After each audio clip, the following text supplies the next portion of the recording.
And so we see an industry that's going to completely change and probably change where you and I didn't have a position. We were not as valuable. Our value wasn't there.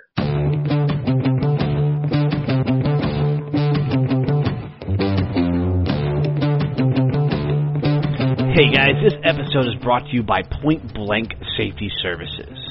These guys are changing the game when you think about security. They are using active duty officers on their off-duty time. Not only giving these officers an additional income, because we all know police officers just aren't paid that well, but they're giving them off-duty income and using the highest caliber of people to secure our highways, our buildings, and bridges. Check them out at pointblanksafety.com.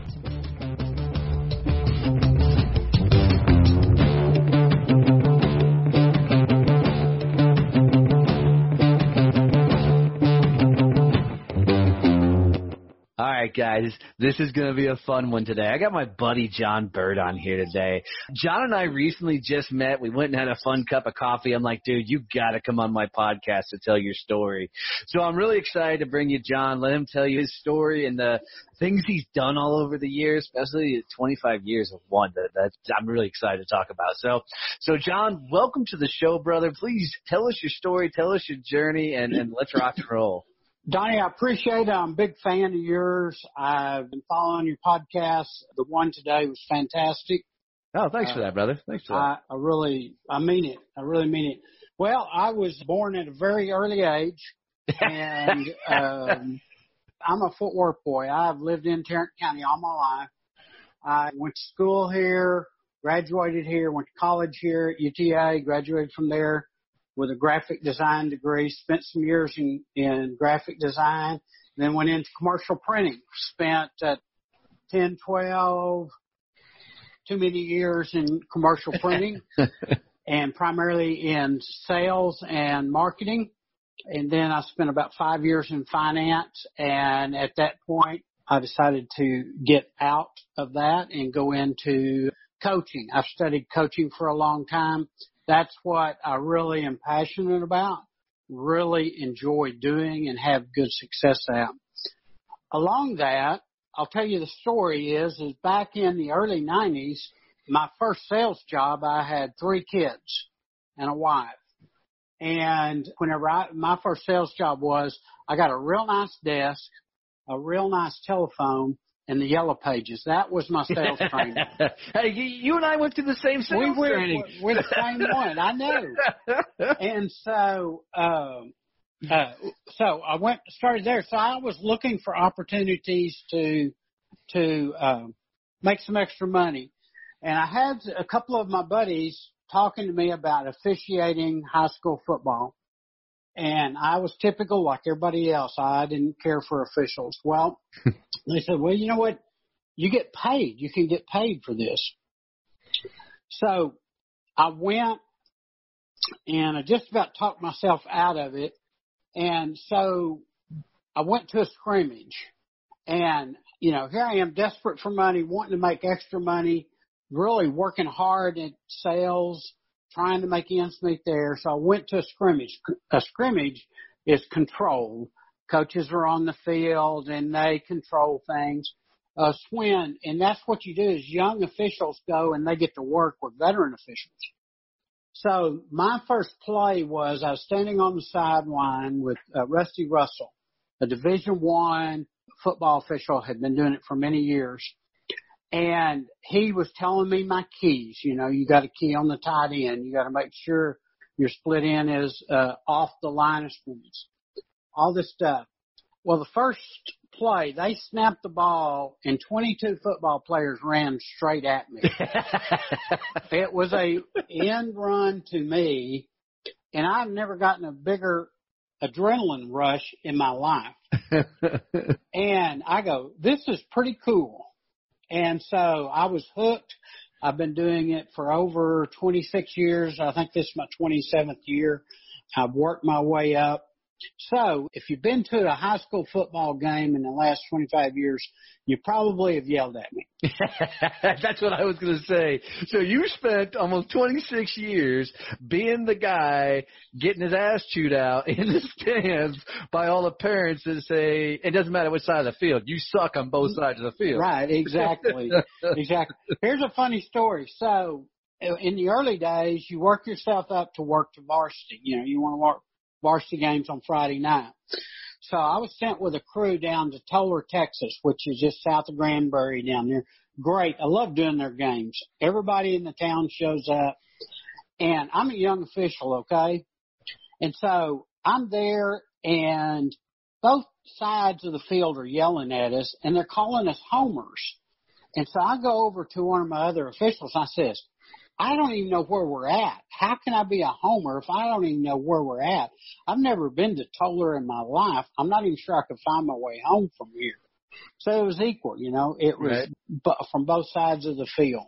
And why were they calling you a homer? What's a homer? You got to help me out with that one. Well, a homer means they're just saying, well, you're favoring the other side. Oh, gotcha. Yeah, all right. You're favoring the other side. And I'm equally. I call bad calls on both sides. That's honest. I don't discriminate. You know? and to be honest, most of the time, I don't know what the score is or which team's winning. Oh, that's interesting. Because officials, we run a 5-man crew in high school, okay? In professional, they've got a 7-man crew. College runs 8-man crews now. So we run a 5-man crew. We are busy. We've got, from the time the ball's snapped or before it's snapped, we've got duties to perform and be ready for when the ball is snapped. And then you got 22 kids running around there. So the game, you keep the game moving and going and rocking and rolling. And so a lot of times I don't. And there's been games where I go after the game and go in the locker room and I go, wait, who won? Was it the red team that won? You know, so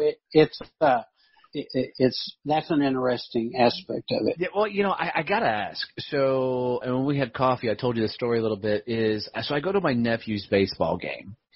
And there's the ump that's behind home plate, right? And then there's the ump that's standing out there in the midfield and the outfield or whatever else. And that ump in the outfield area just makes a horrible call. I mean, if I can tell, and I'm not a sports guy, but if I can tell it's a bad call, it's a bad call. Now, me being the sweet and generous, caring, I can see this coming. charismatic person that I am, yell out some colorful words in his general direction about, you know, maybe need to get some glasses and, you know, pull his head out of his ass and things along those lines. You know, like you should do when a bunch of 11-year-olds are playing. Right, yeah, exactly. Yeah. You're setting a great example there. Yeah, absolutely. I'm a model citizen for kids growing up. And this ref, as calm as could be, comes over to the stands. And he says choice words. He goes, guys, I really appreciate the passion, and I love your energy towards the field. Here, I got an opportunity for you. You know, we have officiating starting soon. Why don't you sign up? Which got me to shut up really quick, right? There's no way in hell I'm going to be. Yeah, exactly. Right. So how do you guys handle that when you're not pleasing either side of the field? And like you said, you make both bad calls on both sides of the field. I mean, nobody's perfect, man. Well, I will say this. Last year I reviewed everything and I didn't miss any calls. So last year I had a good Dude, I'm throwing a flag on the field right now. Okay. That's a great, you got a great question there. Part of the thing that officials learn to do as they work games and mature is, have you ever heard of rabbit ears? Like the old ones we used to put on our TV. Right, yes, exactly, with the foil. Yeah, absolutely. No, I was my dad's best TV remote ever. Right, and channel changer. Right. My dad didn't need a remote, did he? Right, he had me. Yeah, so you have to learn not to listen to what's being said.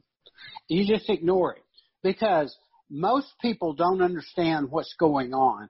I mean, we live in Texas. Football's a religion. Yes, it is. People think they know all the rules. Well, most people get professional rules mixed up with the college rules. And so there's a lot of crazy stuff going on. And one of the things is we always, if I'm officiating an 8th grade game, I'm going to officiate it different than I am a varsity game. I'm going to officiate to the level of play. So I might let some little things get away or let them, little things happen, a little movement here or there. And that's just because they've only been playing a year or two. Right. Now, in varsity, I'm not going to let them get away with that because in varsity, it means something. So the key is not listen to what people are saying and just basically ignore them because most of them really are not sure what's going on the field. I would agree with that. I mean, I'm not a sports guy, so like even at my nephew's baseball game, I don't know all the rules. I'm just one of those guys, if somebody starts yelling, I'm going to be the loudest one yelling eventually. Not even know why I'm yelling, Yeah. I'm that guy. And, my nephew gets excited when me and my older brother show up to his games, so we're going to make sure everybody knows we're there in the first. Right, exactly. Yeah. Well, for an example, you've got in football started off with about 75 rules whenever the game formalized and became, they started playing collegiate football and then pro football. It had about 75 rules. Now there's 375 rules plus that many definitions, and then you add exceptions to the rules. So it's become a very complicated rule system. It's wow. and we know that the NFL can't even define what a catch is. Right.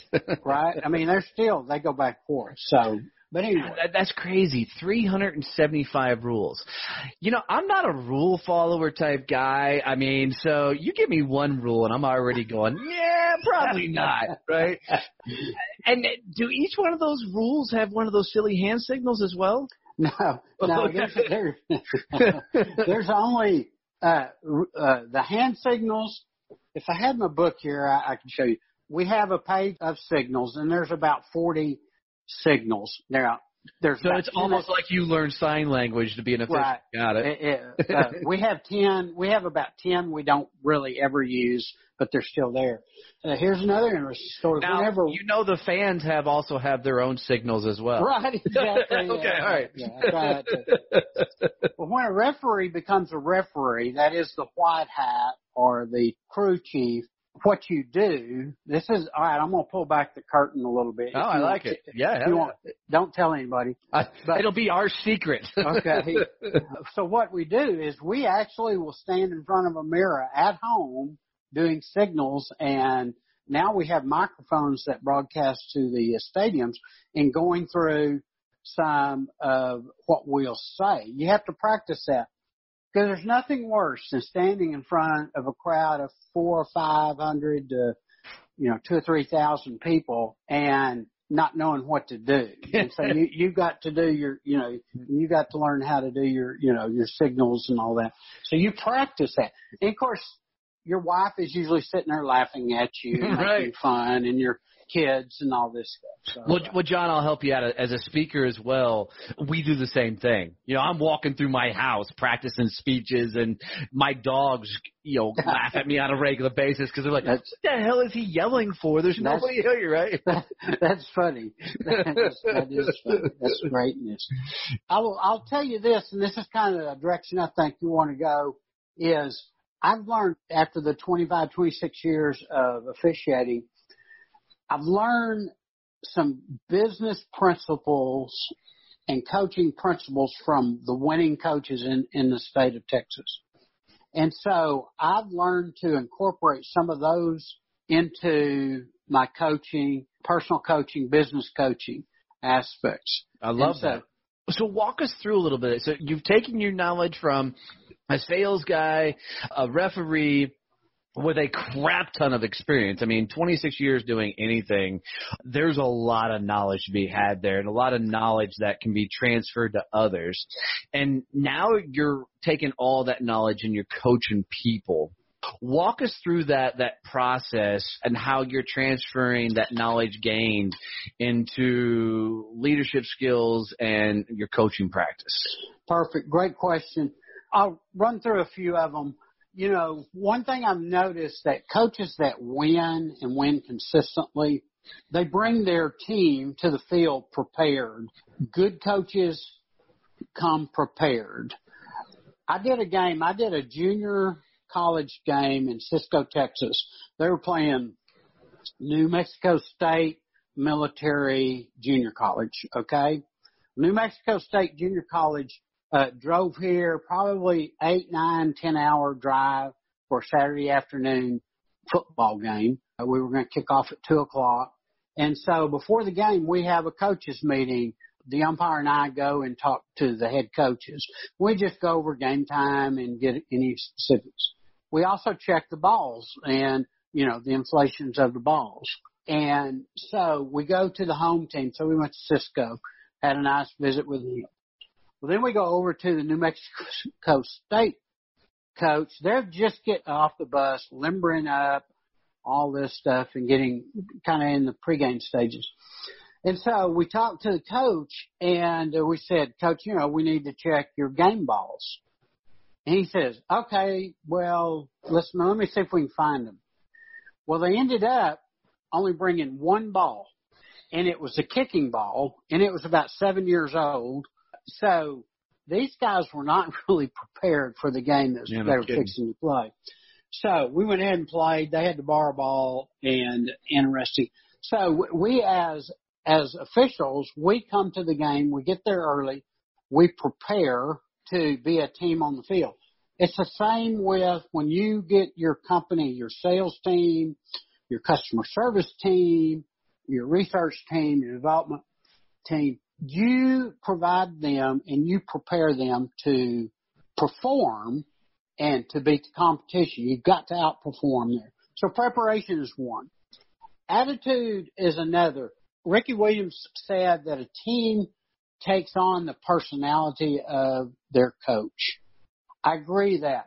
If you go, and you've seen this, you know this, how coaches act will reflect in how their team performs. Absolutely. So if a coach is out there yelling at their referees, complaining about calls, begging, crying, all this stuff, their team's going to automatically go into this, oh, well, they're against us, somebody else is against us, and they're not going to have the right attitude. The coaches that bring the right attitude in and come to and basically saying, we're going to whoop anybody that shows up on the field. It doesn't matter about the officials. It doesn't matter about the weather. It doesn't matter about the field. And they prepare and have them have the right attitude, then they're going to be way ahead of other teams. So your team, as a business, needs to have the right attitude in the marketplace. They've got to have the right attitude about competition. 100%. I love this. So, you know, the first thing you said is they got to be prepared. And I think that's huge because through my career, I've had good managers, bad managers, good bosses, bad bosses. And now I'm my own boss and I'm a lousy boss. You know, the nice thing about being your own boss is like Memorial Day is coming up. I told myself I could go ahead and take off Monday. So that's nice. Right? You didn't have any argument there. Right. I do that to my wife all the time. I'm like, honey, let me ask the boss if I can take off. Yeah. But it's huge about being prepared because if you don't have your team ready to, in your world, take the field, right, they're going to be fighting an uphill battle the entire time. And I think some of the worst leaders that I had in my life, they were just do what I tell you type of leader. Right? There was no, hey, let's come together, strategize, game plan. Here's how we're going to attack the marketplace. Here's, you know, how we're going to onboard a client. Here's how we win. It was more just go and do. So that's huge. And, you know, the mindset behind that just gets everybody into a forward direction. How do you teach somebody to be prepared like that? That's a great question. I like to, one, look at their objectives. What is the objective that they're looking to accomplish? And if they don't have that clear objective, if it's not clarified, if it's a little foggy or hazy or muddy, then first before you can prepare, you got to clarify the objection. And that really goes perfectly into the next point I have is goals. You've got to have clear-cut goals. Your goals have got to be written. They've got to be yours. They've got to be specific. They've got to be measured by time, attainable, stretchable. But you've got to look at what you're going to accomplish and make sure that's clear. And so that's where the preparation is. If we're going up against a team that all they do is pass, I better have my defensive backs ready to defend the pass. And I better give them as much information as I can on the patterns they run, their speed, their deception in their quarterback's arm. And so if all they do is run, then I better be prepared for the run. And so then I prepare them and put a clear-cut plan in front. If your people go into battle and there's some fog out there and they're not really clear, they're going to bump into each other. They're not going to be as efficient. They're not going to accomplish what they need to accomplish. That's the key. Well, and that's so rings true. I mean, you think about it, even with your officiating team, if your team of officials isn't prepared when they take the field, they're not working as a unit. They're not ready to handle obnoxious Donnie out in the crowd. They're not prepared for who's calling what, standing where in the field. They're going to stack up against it. But I like how you said, part of being prepared is they got to have goals. And it's a leader's responsibility to make sure that everybody knows what the mission is and knows the overall vision of what we're going through. Walk me through the goal process of how people use goals as part of their overall cohesive strategy. Okay, very good. In fact, in the last week or two, I have listened to some of Earl Nightingale's tapes and stuff. Just refresh that, re-listen to some of Zig Ziglar's stuff. Love Zig. Here's what I've observed that I probably didn't observe as much in the past is the goals you've got to have. I use why SMART goals, okay? Why SMART? Written, harmonious, yours, specific, measurable, attainable, real, and time-bound. I use those. And so they have to, whenever I write a goal out, they have to fit within that criteria. That being said, if you listen to Earl Nightingale and Zig, they talk about, and Dave Ramsey too, as I listened to a Dave Ramsey program this week, you go and you take it, you put it on steroids, and you plan out everything. Okay, I'm going to open this business, and I'm going to have this product. By this date, I'm going to have this product. By this date, I'm going to have this product. How am I going to sell that product? Well, I'm going to market it on social media. I'm going to hire an advertising agency. I'm going to hire. And so you just extend it out and you do a 5-year plan so that what it looks like today is A, and then what it looks like in 5 years. And you build all those steps and you work those. And it all starts with the why SMART goal. And then you expand, extrapolate, you pull that out and work your plan there. Does that answer your question? Yeah, absolutely. Absolutely. And I think it's brilliant. I've heard the SMART goal analogy thrown around quite a bit, but I actually haven't heard why SMARTs. Just add why SMART there. You're written, harmonious. It's got to go with what you believe. And yours. And I think it's really important for most of the clients and companies you work for to embrace that, because if they don't have a goal, then it's very hard to get everybody moving in that direction.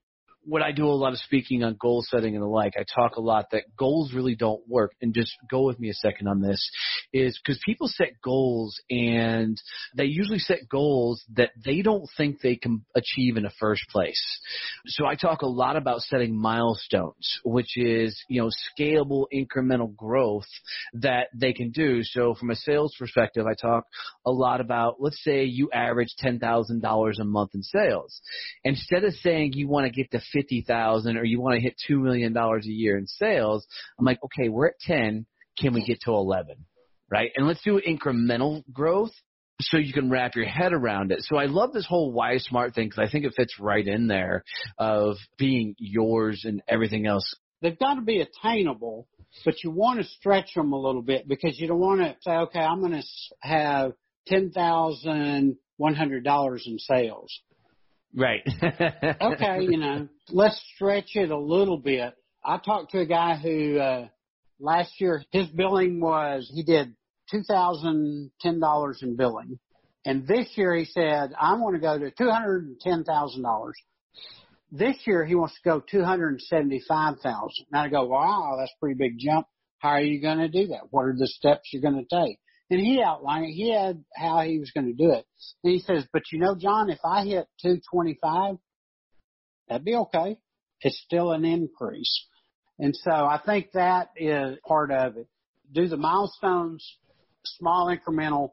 I'm not a quantum leap guy. I'm a incremental, one step at a time. And I love that guy's thought process of the 275 to the 225 because that's logical. What I get a lot of times is if I'm working with a young leader, an entrepreneur that's not familiar with a lot of the goal settings because they're a fly by the seat of the pants type person. What I'll usually get is, let's say they do the 210 one year. Then they look at me and they're like, okay, next year I'm going to do 4.2 million. I'm like, whoa, hold on.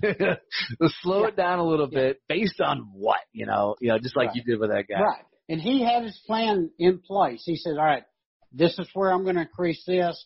I'm going to add a couple of product offerings. I'm going to do this, and this. And I said, okay, that's realistic. That's attainable doing that. So on this journey, man, you've had some cool rides. You've done the refereeing. You've had the sales career. You and I share that commercial printing background. I did my years in that industry, which was an absolute beating, but I had some great successes in there. Sure, yeah. Along that journey, I'm sure you've run up against it and you've had a couple of hiccups and roadblocks in your life and you got your teeth kicked in a time or two like we all have. Talk to us about one of the times that as you're going through it, you get that right hook and you almost have to either reinvent yourself or it became one of the greatest learning things for your life. Do you have one of those? I'll agree with you. Being in the printing industry, I think we both saw that with the internet coming in, that killed the printing industry the way it was in the 90s and 80s. And so we see an industry that's going to completely change and probably change where you and I didn't have a position. We were not as valuable. Our value wasn't there. And so it took me several years to get out of. I had headhunters calling me. I would call headhunters and I'd say, hey, I want to go into sales somewhere else. And they'd say, well, you're too valuable in printing. And I go, I got to get out of this. And so what I did, one of the successes I had is I went from commercial printing to finance, and that was scary. But what I did was I took a skill set and moved it to a new industry.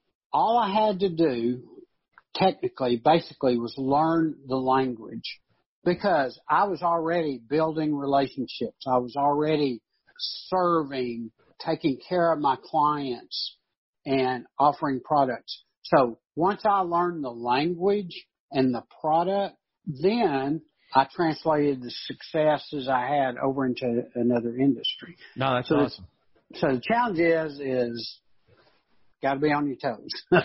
Yeah, so what's interesting about that is I was actually the one generation right past yours, I think, because I came in right as the digital revolution was happening. And with my company I worked with, I helped them launch the digital print side of the commercial printing thing. And the older generation guys who I'm still friends with had a real hard struggle transitioning from your traditional, what they called offset printing, just ink on paper printing, to this new variable digital format. Right.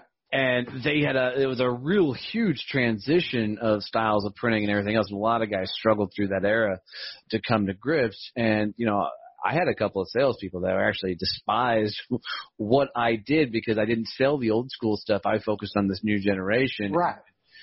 Was able to move the market forward. But I think that ultimately the adversity I dealt with in that job and that career is what set me up to handle some of the challenges I had later in life. But you bring up a great point of transferring skills from one industry to another, which is a huge thing. And I think a lot of people struggle with understanding how their skill sets and the lessons they've learned throughout their years can actually help them move forward in their current endeavors. And I'm sure you see that a lot with your coaching clients that you're working with, that they're either looking to bring on new staff or they've got, generational gaps in their teams and everything else, and trying to build that cohesive unit. Talk to me a little bit about how people help even transitioning inside their companies and the movements, or grooming that leader who is just taking the leadership role and they've got to step up a little bit further and transition from the mindset of being lower market to the more seasoned leader. One thing I see a lot of, and I'm dealing with it with a couple of my clients, is, and I'm seeing it more, is whenever I step into a company, you've got a wide range of ages. And sometimes you've got senior leadership and junior employees or up and coming. Some of that's flopped. You've got guys that have been with the company for 30 years, and then you've got new leadership that are younger. And so here's the key. The key is what I teach and I work with my leaders on and everybody is communication. It's all about communication. A lot of people think they can communicate. I have a client and the president and the general manager, the president says, I want this done. And the general manager hears something completely different. And it's just because they're two different generations. They're not communicating. They need to both slow down and look and define what they want to accomplish, what the end goal is. It goes back to the goal setting. Does it fit our goals? What are we doing? And they need to communicate. All right, do you understand? Are we communicating? This is the end result. This is what it looks like. This is how I want it accomplished. And they need to agree on that, as opposed to, I want you to sell $10,000 more this month or this year or whatever. And I think that's so cool to look at that perspective because, a lot of companies try and just take it on their own. They know there's issues, there's problems, and they just try and solve them themselves when they can simply reach out to a guy like you and say, okay, here's what I'm dealing with. This is what I'm stacked up against. Help us communicate more effectively. And I'm going to use it as a funny term, bring you in sometimes to be the referee of those conversations. That's a great analogy. It's because sometimes miscommunication leads to divorce. And I mean that not from it does in your personal life, but it also happens in business too. Is if two leaders can't get on the same page, then they may never get on the same page. Think about it this way too, Donnie. Think about it this way. Let's say you have a president and a general manager of a large $20 million company, and the president and the general manager both have been with the company a long time, and they're not communicating. Well, the president wants to replace that general manager.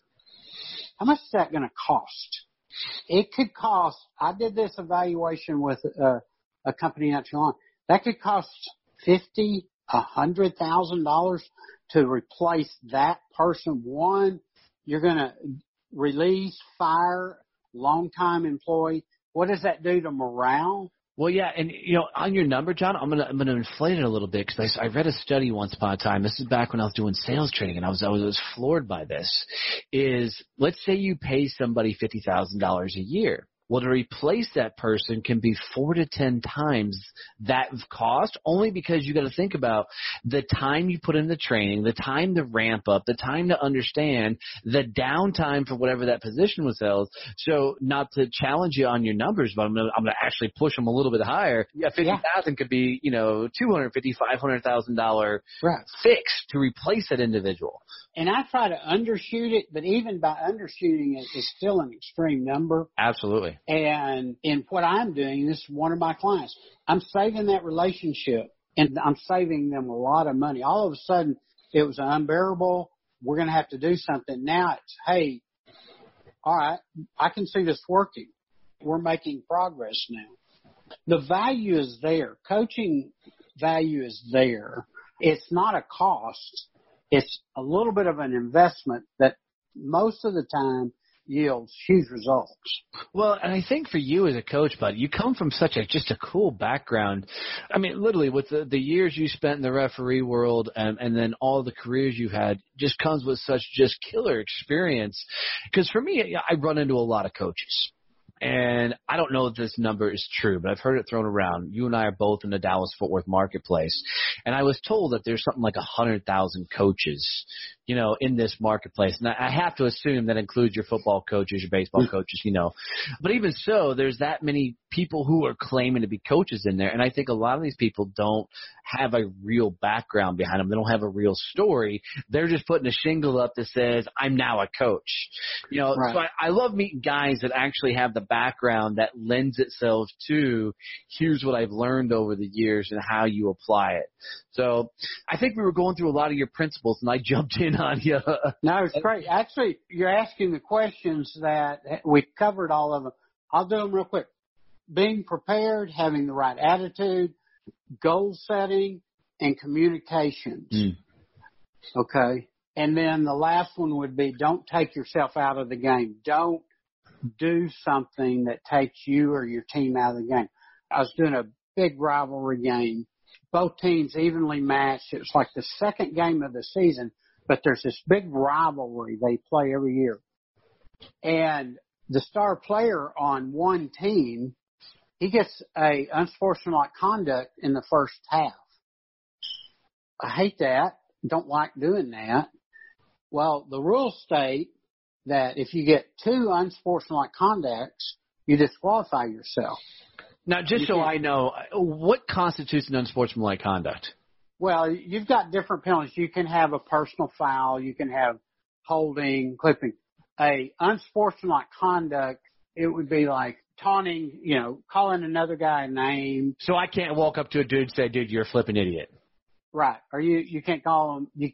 And this is why I don't play sports. Right. Because I would look at my guy and be like, why'd you drop the ball, pull your head out of your ass? Right, so, right. Okay, got it. Yeah, or real funny, this is a funny question for me, and I'm 100% serious. Can I get would you call it intentional, what was the penalty called? Unsportsmanlike conduct. Can I get an unsportsmanlike conduct against my own teammate? No. Okay, good. Then I can play sports then. All right, I'm sorry, brother. Go ahead. All right, so what I would do, if you're doing that to a teammate, I'd probably call time, take you over to your coach and say, hey, you need to hose Donnie down. Okay? He's wound a little too tight today. Let him sit out a couple of plays and then get him back in. I mean, because I played softball once upon a time, and I don't think you're playing sports unless you're talking shit. I mean, if you so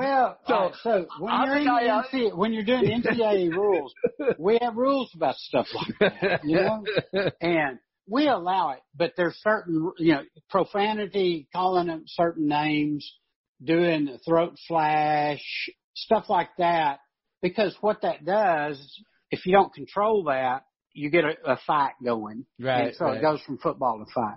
So anyway, all right, so second half, this team, the same player, number 21, he does another unsportsmanlike conduct foul. Now, the problem with this one is he's in the middle of the field where everybody in the world sees it, and we had to throw the flag, and I had to take the kid over to the sideline. Now, this is varsity high school football, big game. And I said, Coach, number 21 has disqualified himself. And the coach goes, you can't kick him out. He's my best player. And I said, Coach, I didn't kick him out. He disqualified himself by having two unsportsmanlike conducts. So I'm just enforcing the rules. Did that coach go bananas? Oh, he was bananas. Yeah, I'm sure. He was already bananas. I know if you walk up to me and say your best player is out of the game, I'm going to come up with some choice words for you, John. Yeah. Well, and that's fine, and I understand it. It's an emotional game. It's an exciting game. And to have his best players disqualify himself, here again, preparation, that kid could have been coached better and not do stupid stuff like that. Absolutely. That goes back to the coaching. You're 100% right. Mm-hmm. So back to not taking yourself out of the game. So the kid gets two major penalties, disorderly conduct penalties, gets taken out of the game. What happens to the rest of that game? He's on the sideline. He can't come back in. And so the game continues on. So I'm curious, did his team still end up winning the game, or did that cost his team lost the game by 1 point. It was 21-20. It was crazy. It was a very good game, evenly matched, hard fought. Now, would he have made a difference? I don't know. Would he have made that 1 point difference? But what they did is they scored in the last minutes of the game, and they missed their extra point. Yeah. And so they lost. Yeah. Well, but I liked how you said back to preparedness that the coach could have prepared him better. And I think you're 100% right. I think that player is 100% the coach's fault. Right? Because the coach allowed that player to act a fool on the field. Especially if you've got your best player that has one unsportsmanlike.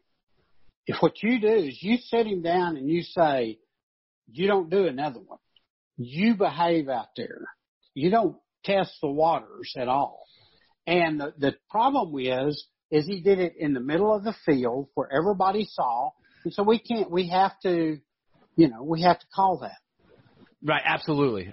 John, this is awesome, man. I really appreciate this information. You bring such talent and skill to the table. You really do, and I mean that, and I really enjoyed having you on the show. I love to end every call with this thought process in mind, is this: you could leave the world with a phrase, a slogan, a thought, something that could help people on their journey, on their travel, something they can put in their tool belt. What would be that thought you'd want to leave them with?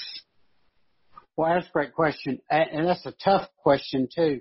I would say, here's what I would do. I would encourage them to find their purpose and then drive that purpose and just be good at it. My purpose is to encourage people to reach their potential. And so that's what I do. I encourage and help them reach their potential. Awesome, brother. Awesome. Man, John, thank you so much for doing this, man. I really, truly appreciate you. I'm going to put all your links and everything coming up because I know you're working on a book. I know you're available for speaking engagements.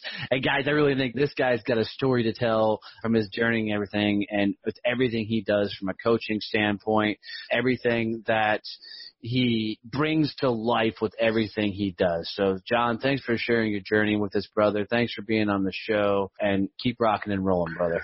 Thank you, Donnie. Keep up the good work, buddy. I will, man. I will.